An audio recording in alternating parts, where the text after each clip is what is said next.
Etan Patz was 6 years old when he disappeared on the way to the school bus stop in his Soho neighborhood, which is located in Lower Manhattan, New York.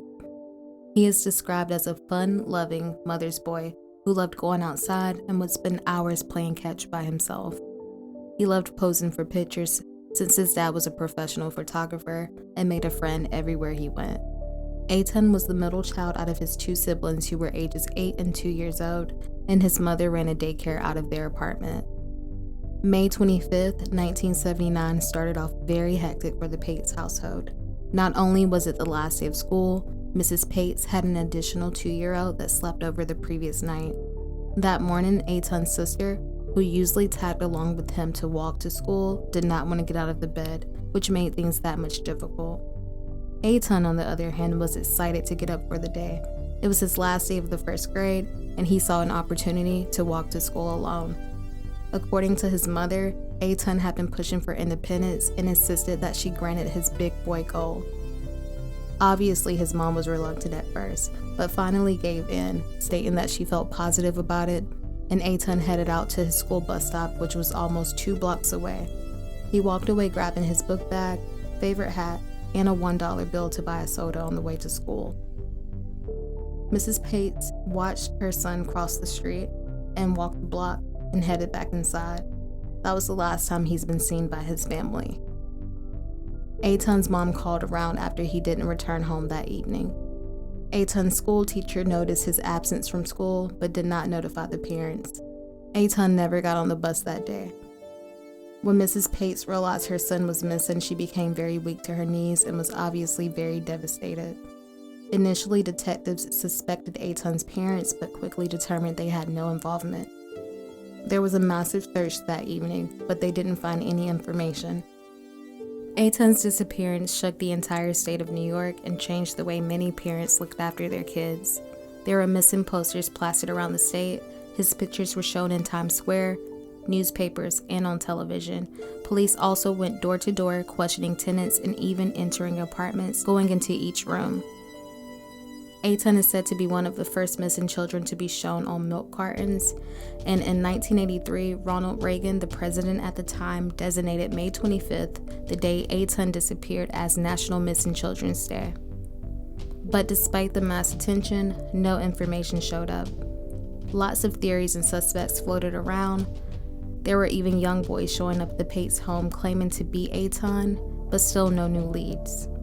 In 1985, Jose Ramos was identified as a primary suspect. Jose was a known child predator and a friend of one of Etan's babysitters in the past. Jose had been doing time for an unrelated case involving a child in Pennsylvania, and there had been multiple boys that accused Jose of trying to lure them to a drain pipe in the area he was living in 1982. When the police searched the drain pipe, they found lots of pictures of Jose with little boys that looked similar to Etan. Jose was questioned while being in custody and confessed to kidnapping and assaulting a young boy the same day Etan went missing, and claimed he was 90% sure that the boy was Etan. He also described Etan's sneakers that day that had distinctive fluorescent stripes. Jose stated that he introduced himself to the child by telling him he was a friend of the former babysitter. Then he took the boy back to his apartment and attempted to assault him. When the boy resisted his advances, Jose stopped. Jose claims that he left the boy alive and took him to the bus, meaning he would have been able to go home afterwards. However, there was nothing to link him to the crime. In 1985, a magazine in Israel had a picture of Etan that his father had taken of him. This had made police very suspicious because the picture was not given to the media.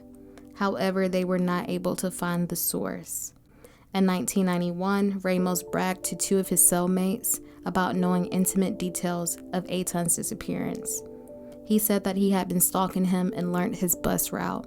He also stated that the body would never be located, but police were never able to make a case, and he was never charged. Jose's whereabouts on the day Etan went missing has changed many times, and he also denied that he killed Etan. Every year on Etan's birthday and the anniversary of his disappearance, Etan's father sent Jose a copy of his son's missing child poster. On the back of the poster, he typed the same message: "What did you do to my little boy?" Etan was declared dead in 2001 although no body has been found. The case had reopened in 2010, and in 2012 authorities dug up the workshop of a handyman who had known Etan and had given him the $1 bill he carried on the morning he disappeared. Etan would do chores for the man, and in return the man would pay for Etan's services. However, after a 4-day search, investigators stated that there was nothing conclusive found. This brought a whole new wave of media attention to the case. The media coverage led people to report some new tips, one of those people being Jose Lopez. Jose Lopez told a detective that his brother-in-law, Pedro Hernandez, confessed to a church group nearly 20 years prior that he killed Etan while working at a bodega store near the boy's home. Pedro Hernandez was an 18-year-old high school dropout, and not long after Etan disappeared, he returned to New Jersey, where he got a job in a factory. He then started telling people that he killed a child in New York City. He opened up to an elder from his church group and confessed to a prayer group. He also confessed to his former wife before they married. After his brother-in-law called the police, Mr. Hernandez was interviewed by investigators. He was with the detectives for several hours when he confessed. He told them that he lured Etan into the bodega's basement, asking him if he wanted a soda. Then he attacked him. He claimed that Etan was alive when he put him in a plastic bag, and the bag inside of a box, which he dumped about a block away. When he returned for the box the next day, it was gone. Almost 33 years after Etan's disappearance, the police announced that they had made an arrest.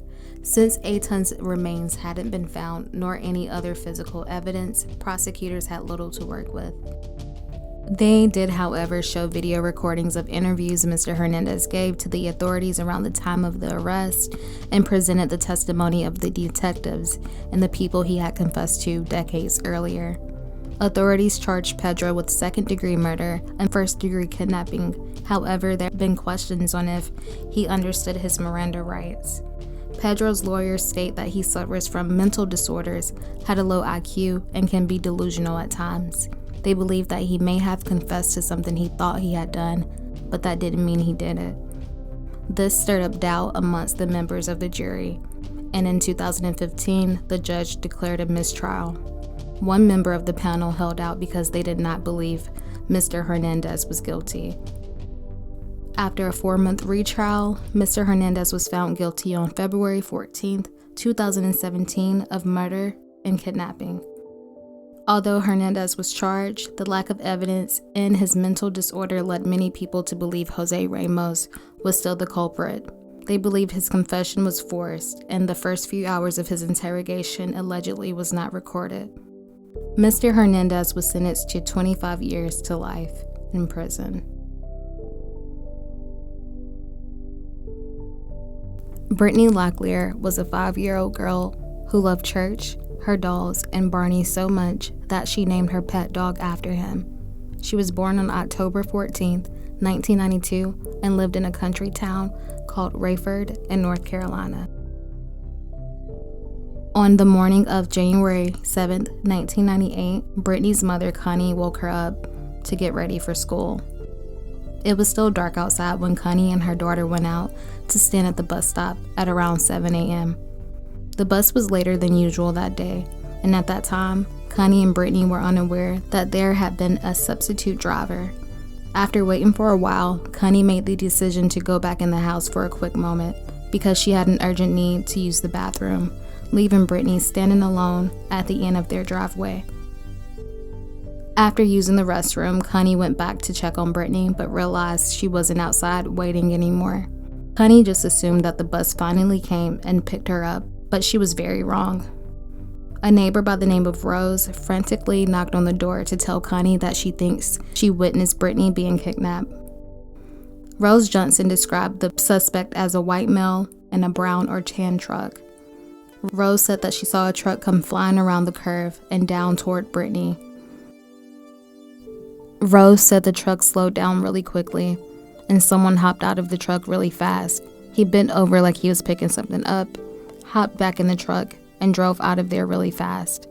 Connie thought the neighbor was mistaken, and she didn't want to cause a scene or make a fool out of herself, by calling the sheriff's office, so she called her father-in-law to take her to the school to be sure. When she arrived to the school, Brittany was nowhere to be found. That's when the police were called. Detectives responded almost immediately and interviewed the witnessing neighbors that were about 600 yards away from Brittany's home. 2 out of 4 of the witnesses were children, and there wasn't a clear description of the color of the truck. The search for Brittany began on feet and in air, and over 300 people volunteered to help. After hours of searching, the first clues were found. Brittany's butterfly book bag, clothes, and shoes were located about 3 miles from where she was last seen. The search continued, and the following day, at around 1:30 p.m., Brittany's nude body was found brutalized, violated, and drowned in a dirty ditch 3 miles from her residence.